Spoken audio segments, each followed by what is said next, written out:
Cheyenne with Wisewood Apothecary. Thank you so much for joining me here again, especially after we missed the January month of videos because it was so cold, my cameras kept freezing and not filming. So here we are on a way less frigid day. And today we are going to be talking about cottonwood.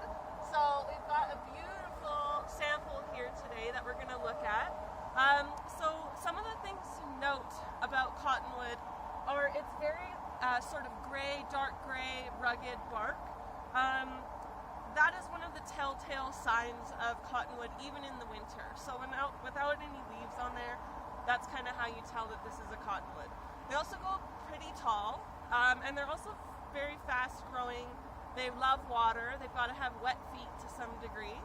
So where cottonwoods are growing, you can kind of garner that that is an area that gets periodic flooding. And that is because the underground water supply needs to be replenished every so often for the cottonwoods and other water-loving trees like willows to grow properly.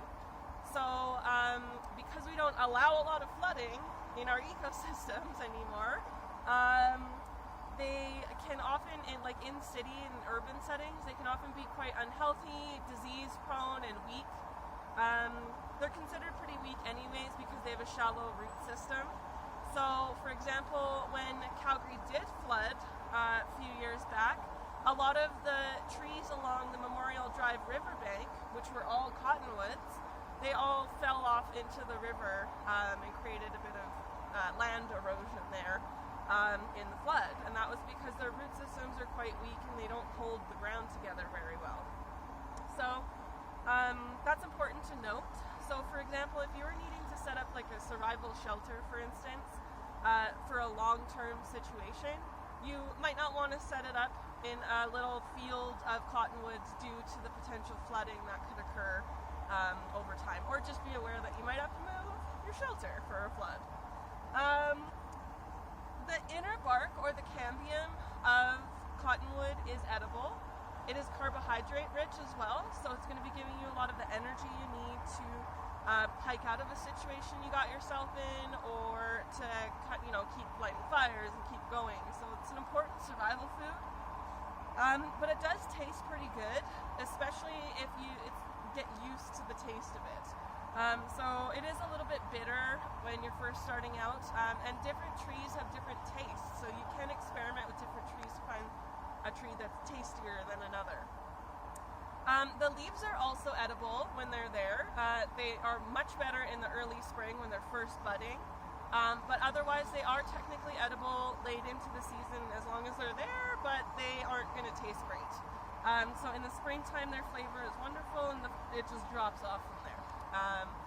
Now the leaf buds, before they bud, are actually very medicinal and are used to make cottonwood oil, cottonwood salve, different tinctures, and different like wound care, like liquid bandages and things like that. So it is very, very useful, that's for sure. One of my favorite experiences with cottonwood oil actually was a salve. So the salve is commonly known as Balm of Gilead, but one of my most favorite stories about that is actually when my husband and I were hiking on the West Coast Trail for our honeymoon. Like, who does that? But anyway, we were hiking and he actually injured his knee on like the second day, and every night around the fire and every lunch hour we would sit down and put some on his knee, and it was a really nice feeling. And I would put it on my like sore shoulders or sore knees and things like that. It was very nice. Super soothing, it helps to reduce inflammation. It's just a good medicine to know about. Cottonwood is not good for building with because, like we talked about, it's disease prone, it rots quickly, and it is considered quite a weak tree. So it's not good to build with. And also when you burn the wood, it doesn't give off a lot of heat, and it burns quite quick. So for instance, you could use it as a firewood to keep a fire going for a longer time, but I would not use it for an emergency fire where you need a lot of heat. Something like pine or spruce would be better for that. The soft bark bark of cottonwood is great for carving. So a lot of people carve with cottonwood. That can be really morale boosting if that's your kind of calming, soothing activity that you could do, especially in a survival situation, just to kind of help ground you a bit. So in the early spring, you get these little beaded things that hang off the tree. They're called catkins, and the catkins are also edible and quite delicious actually. So if you catch them early, there's a nice period where they have allowed to ripe before they get too ripe, where they have a wonderful flavor, especially just fried. Or if you're a paid member for the Herb of the Month Club, you will know that I also released a battered cottonwood catkin recipe, which is super tasty. It's crispy and salty and like a tempura sort of batter for it. So it's fantastic. So a lot of people consider cottonwood to be just a survival tree, or just a survival food. I would say that it could easily be incorporated into modern day cooking, just with some tweaking. Honestly, if any of you are a chef or a good cook in the kitchen, experiment and let me know what you come up with, because I'm not the best chef out there, but I'm convinced that this could be made into an awesome gourmet meal for sure. So you don't want to build with it. You can use it as a firewood, but it's not a heat-giving fire.